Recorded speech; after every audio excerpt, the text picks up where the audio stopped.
ఎవరి తప్పులు వారికి కనపడవు. గురిగింజ కింద నలుపు అది దానికి కనపడదు గదా. నీ సిద్ధాంతం సరైంది కావచ్చు, అది ప్రతి ఒక్కరికి వర్తించకపోవచ్చు. ఆధ్యాత్మిక సలహాదారులు చాలామంది బిల్దదు లాంటి వారే.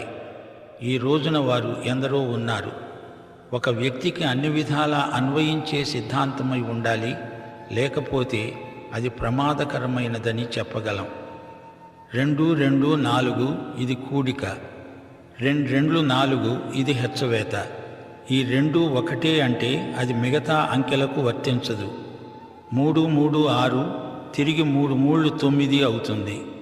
వైద్యుడు రోగికి ఇచ్చిన ఔషధం సరైంది కాకపోతే రోగి రోగం ముదిరి చస్తాడు. రోగి మాటలు వినిపించుకోకుండా వైద్యుడు ఎలా రోగ నిర్ధారణ చేయగలడు?